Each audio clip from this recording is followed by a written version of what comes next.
Lecture है chapter number 4 exercise 4.2 के ऊपर। फर्स्ट लेक्चर के अंदर हमने जो स्टडी किया था वो आपके पास था कि होमोजीनियस इक्वेशन क्या होती है और किसी भी इक्वेशन को होमोजीनियस इक्वेशन हम लोग कैसे प्रूव कर सकते हैं। और आपके पास nth डिग्री होमोजीनियस इक्वेशन क्या थी, n आपका किसको बिलोंग करता था। तो ये लास्ट लेक्चर में हमने क्या किया था, स्टडी किया था। आज हम लोग डिस्कस करने जा रहे हैं second degree general homogeneous equation आपके पास। तो second degree general homogeneous equation आपके पास क्या होती है, ठीक है, degree homogeneous equation. Second degree general homogeneous equation आपके पास क्या होती है, a x square plus 2hxy plus b y का स्क्वायर इक्वल टू आपके पास क्या होता है, 0 होता है स्टूडेंट। ये क्या कहलाती है, सेकेंड डिग्री होमोजीनियस इक्वेशन आपके पास। इसकी डिग्री कितनी है, 2, क्योंकि यहाँ पे क्या आ रहा है, 2 आ रहा है, ठीक है। तो इसकी डिग्री तो आपको पता लग गई है, इसके पास कितनी है, सेकंड है, क्योंकि क्वेश्चन के अंदर भी क्या मेंशन है टॉपिक के अंदर। अब इसके अंदर याद रखिएगा जो ए है, बी है और एच आपके पास वो कभी भी 0 के बराबर नहीं होंगे आपके पास। समझ आ रहे स्टूडेंट, तीनों के तीनों। और ए बी एच आपके पास बिलोंग करेंगे किसको, रियल नंबर को, मतलब रियल कोफिशिएंट आपके कहलाते हैं। तो एक्सरसाइज 4.5 के अंदर हम लोगों ने 3 चीज़ों को स्टडी करना है कि जो होमोजीनियस इक्वेशन है आपको क्या करती है, पेयर ऑफ लाइंस देती है, ठीक है। लाइन आपके पास होती है लीनियर इक्वेशन की फॉर्म में होगी, ठीक है। लीनियर इक्वेशन 1 वेरिएबल में 2 वेरिएबल में भी हो सकती है, 1 वेरिएबल में मे और मे नॉट की कंडीशन होगी आपके पास। समझ आ रही है स्टूडेंट। तो याद रखिएगा स्टूडेंट, जो आपके पास 3 इक्वेशन हमने जो चीज़ें सॉल्व करनी है, जो सेकेंड डिग्री होमोजीनियस इक्वेशन आपके पास ए बी बिलोंग टू क्या था आपके पास, रियल नंबर। इस एक्सरसाइज 4.5 के अंदर हमने 3 चीज़ों को सॉल्व करना सीखना है। पहली तो आपके पास क्या होगी, पेयर ऑफ लाइंस। पहली आपके पास क्या होगी, हम यहाँ लिख लेते हैं pair of lines. Pair of lines का मतलब है कि जो होमोजीनियस इक्वेशन आपको क्या देती है, पेयर ऑफ लाइंस देती है। लाइन आपके पास क्या होगा, लीनियर इक्वेशन होगी इन 2 वेरिएबल्स की फॉर्म में आपके पास। 1 वेरिएबल की फॉर्म में भी हो सकती है, बट मे और मे नॉट की कंडीशन होगी, वो आपकी गिवन होमोजीनियस इक्वेशन पे डिपेंड करेगी आपके पास। सेकंड जो हम लोगों ने कैलकुलेट करना वो आपके पास क्या होगा, मतलब tan थीटा का मतलब क्या होता है, हम लोगों ने एंगल कैलकुलेट करना है। एंगल को हम बेसिकली क्या कहते हैं, इंक्लिनेशन कहते हैं आपके पास। तो इंक्लिनेशन आपके पास क्या होता है कि आपके पास एक नॉन हॉरिजॉन्टल लाइन होती है जो फ्रॉम पॉजिटिव एक्स एक्सिस से एंटी क्लॉकवाइज डायरेक्शन में क्या बना रही होती है, कोई भी एंगल बना रही होती है आपके पास। मतलब ये आपके पास क्या एक्स एक्सिस और ये आपके पास क्या वाई एक्सिस, ठीक है स्टूडेंट। कि आपके पास एक नॉन हॉरिजॉन्टल लाइन होगी, ठीक है। नॉन हॉरिजॉन्टल लाइन का मतलब वो हॉरिजॉन्टल तो हो नहीं सकती, ठीक है। वो पॉजिटिव एक्स एक्सिस से एंटी क्लॉकवाइज डायरेक्शन में जो एंगल बना रही होगी वो आपके पास क्या होता है, इंक्लिनेशन होता है। इंक्लिनेशन की जो आपके पास रेंज होती है वो लेस देन 0 डिग्री और ग्रेटर देन कितना होता है आपके पास, 180 डिग्री होता है। थर्ड नंबर पे जो हमने इस एक्सरसाइज के अंदर सीखना है वो आपके पास है जॉइंट इक्वेशन।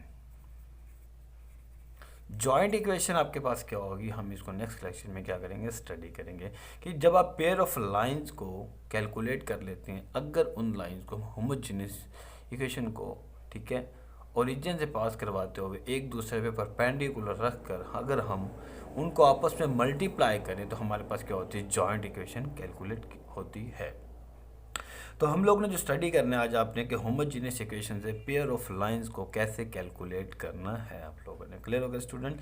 तो याद रखिएगा होमोजीनियस इक्वेशन ऑलवेज कहाँ से होगी, ओरिजिन से पास होगी। देखिएगा अगर मैं x की वैल्यू को भी 0 पुट कर देता हूँ, y की वैल्यू को भी क्या ले लेता हूँ, 0 0 ले लेता हूँ, तो होमोजीनियस इक्वेशन यहाँ पे शो कर रही है कि वो ओरिजिन से क्या हो रही होगी, पास हो रही होगी, मतलब ओरिजिन उसको सेटिस्फाइड कर रहा होगा आपके पास। तो यहाँ से 2 चीज़ और निकलती हैं कि आपके पास होमोजीनियस इक्वेशन एच स्क्वायर जो आपके पास है ग्रेटर देन हो जाता है ए बी, अगर एच स्क्वायर लेस देन हो जाता है किससे, ए बी, अगर एच स्क्वायर इक्वल टू हो जाता है किसके, ए बी के। तो याद रखिएगा स्टूडेंट जो आपके पास h square greater than a b है तो इसका मतलब क्या होता है, जो आपके पास रूट्स होंगे, जो आपके पास सोल्यूशन होगा, रियल तो होंगे आपके पास, लेकिन वो आपके पास क्या होगा, डिस्टिंक्ट होते हैं आपके पास। डिस्टिंक्ट का मतलब क्या होता है, अनइक्वल आपके पास। तो ये आपके पास क्या होगा, रियल तो होंगे, ठीक है, हो सकते हैं, बट क्या होंगे, इमेजिनरी होंगे आपके पास। समझ आ रही है स्टूडेंट आप लोगों को? इमेजिनरी के बाद आपके पास जब इक्वल आ जाता है तो वो आपके पास क्या होंगे? रियल एंड इक्वल आपके पास। हम इसको कोइंसिडेंट भी बोल सकते हैं, ठीक है, और रियल एंड रिपीटेड भी हम इनको कह सकते हैं। तो याद रखिएगा, अगर आप कोई भी होमोजीनियस इक्वेशन आपको गिवन होगी, उसमें आपने कंपेयर करके जनरल होमोजीनियस इक्वेशन के साथ एच की वैल्यू कैलकुलेट करके, ए और बी की वैल्यू कैलकुलेट करके, अगर वो पॉजिटिव आ जाता है आपके पास, एच स्क्वेयर ग्रेटर देन हो जाता है ए बी से, तो रियल एंड डिस्टिंक्ट होंगे। अगर एच स्क्वेयर लेस देन हो जाता है ए बी से, तो आपके पास इमेजिनरी होंगे। अगर एच स्क्वेयर बराबर आ जाता है ए बी के, तो आपके पास क्या होंगे? रियल एंड रिपीटेड आपके पास। तो हम क्या करेंगे, आज हमने दो चीज़ों को यहाँ पे स्टडी करना। फर्स्ट वन इज कि आपने देखना है कि होमोजीनियस इक्वेशन से पेयर ऑफ लाइंस को कैसे आप लोगों ने कैलकुलेट करना है। तो हम क्या कर लेते हैं, कंसीडर कर लेते हैं होमोजीनियस इक्वेशन आपके पास, वो आपके पास क्या होगी कि हम ले लेते हैं जी एक्स स्क्वायर, फॉर एग्जांपल कि आपके पास क्या है एक्स स्क्वायर एक्स स्क्वायर के साथ हम ले लेते हैं माइनस आपके पास 5xy, और हम ले लेते हैं माइनस 6y का स्क्वायर इक्वल टू 0। तो ये आपके पास क्या एक होमोजीनियस इक्वेशन आपके पास स्टूडेंट, ठीक है। अब ज़रा गौर कीजिएगा, हम यहाँ पे क्या लगा लेते हैं? प्लस लगा लेते हैं, ठीक है। हम यहाँ पे प्लस कर लेते हैं,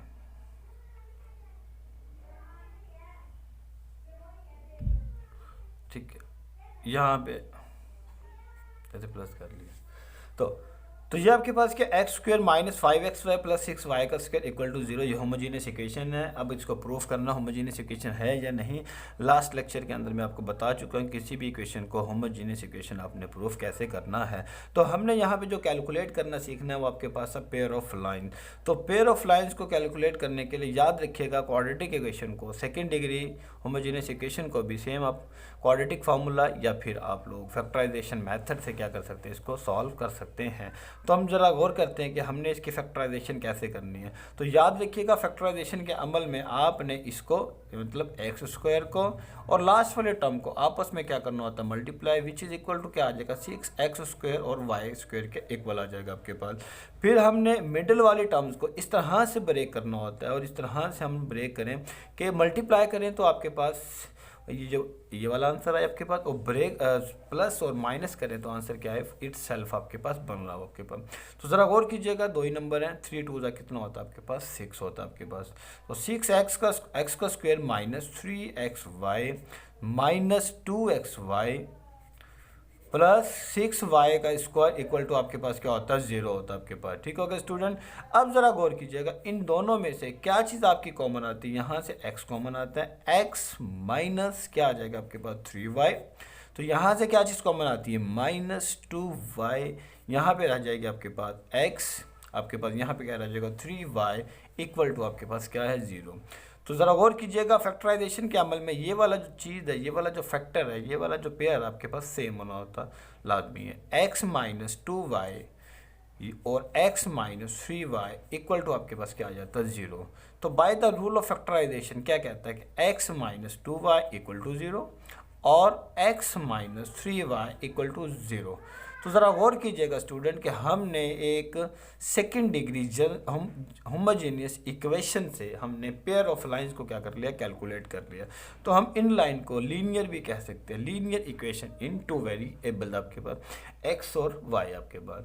तो स्टूडेंट याद रखिएगा, जो भी हम होमोजेनियस इक्वेशन से जो भी पेयर ऑफ लाइंस कैलकुलेट करेंगे वो ऑलवेज कहाँ से पास होंगी? ओरिजिन पे इंटरसेक्ट कर रही होंगी आपके पास, ठीक हो गया। ओरिजिन आपके पास क्या होता है? रियल ही होता है, ठीक है। देखिएगा ये भी आपको ओरिजिन को सेटिस्फाइड कर रहा है और ये भी इक्वेशन क्या कर रही है? ओरिजिन को सेटिस्फाइड कर रही है ऑलवेज आपके पास। क्लियर होगा स्टूडेंट। तो आज हमने सीखा है कि सेकेंड डिग्री होमोजीनियस इक्वेशन से आपने पेयर ऑफ लाइंस को कैसे कैलकुलेट करना है आपके पास। क्लियर हो गया। सिंपल इज दैट कि आपने उसको फैक्टराइजेशन के अमल से सॉल्व करना है। अगर फैक्टराइजेशन के अमल से वो सॉल्व नहीं हो रहा तो आप उस पर क्वाड्रेटिक फार्मूला भी लगा सकते हैं आपके पास स्टूडेंट। तो अब नेक्स्ट चलते हैं, हमने स्टडी करने के एच स्क्वायर, इसके रूट्स को हम लोगों ने कैसे स्टडी करना है। अगर मैं गिवन इक्वेशन को और इस इक्वेशन को आपस में कंपेयर कर दूँ, यहाँ से हम ए की वैल्यू आपके पास कितनी आ जाएगी? ज़रा गौर कीजिएगा स्टूडेंट, ए की वैल्यू आपके पास आ जाएगी 1 और ए। तो अब हम नेक्स्ट चलते हैं कि आपके पास ए की वैल्यू कितनी आ गई स्टूडेंट? 1। बी की वैल्यू कितनी आ गई? -5/2 और एच की वैल्यू आपके पास कितने -5/2 और बी की वैल्यू कितने 6। ये वैल्यू हमने कहाँ से कंपेयर की है, जनरल इक्वेशन और given second degree homogeneous equation को आपस में क्या किया कंपेयर।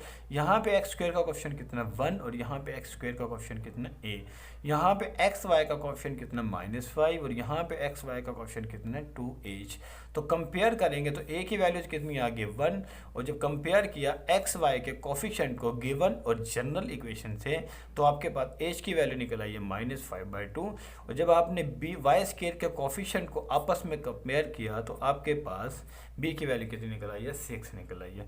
तो अगर हम h स्क्वायर और ab को आपस में पुट करें तो आपको पता लग जाएगा कि आपके पास आंसर क्या आ रहा है। देखिएगा आपके पास कितने स्टूडेंट -5/2 होल का स्क्वायर आपके पास, और ज़रा गौर कीजिएगा जो 6 है आपके पास ये बन रहा है ग्रेटर देन 6 × 1, तो आपके पास कितना बन रहा है 25/4 ग्रेटर देन कितना है स्टूडेंट 6 आपके पास।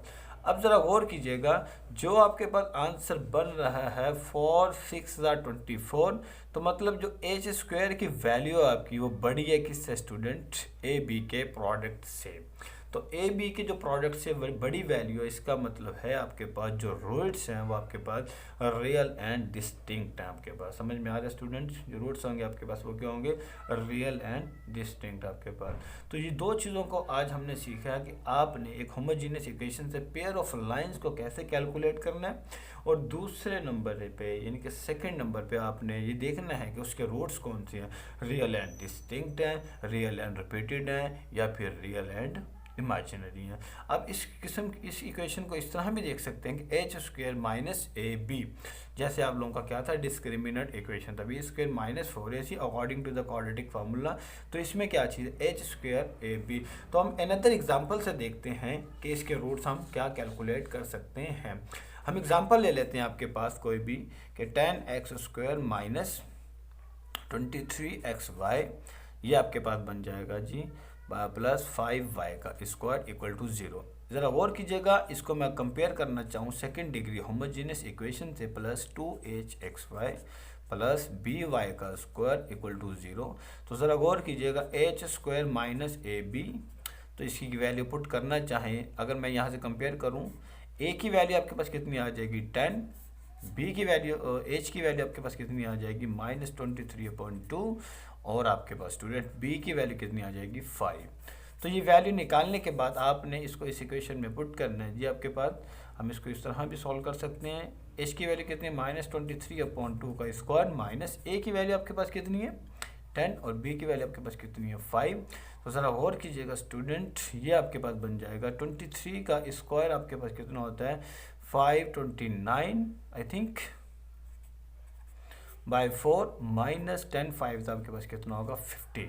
तो अब ज़रा गौर कीजिएगा अगर मैं इसका एलसीएम लेना चाहूँ तो क्या आ जाएगा 4, तो 529 माइनस हम लोग लेंगे तो क्या इतना हो जाएगा 200, तो ये आपका जो रह जाएगी आपके पास 329 डिवाइडेड बाय कितना आ जाएगा 4 which is the greater than 0 आपके पास। तो ये चीज़ शो करती है जो आपके पास रूट्स होंगे वो होंगे रियल एंड डिस्टिंक्ट को हम कह सकते हैं वो आपके पास क्या होंगे अनइक्वल होंगे आपके पास स्टूडेंट। तो स्टूडेंट आज के लेक्चर के अंदर जो हम लोगों ने स्टडी किया वो आपके पास है कि second degree general homogeneous equation क्या होती है, ठीक है, और उसके अंदर जो कोएफिशिएंट होते हैं वो रियल होते हैं या इक्वल टू 0 होते हैं या नहीं होते आपके पास।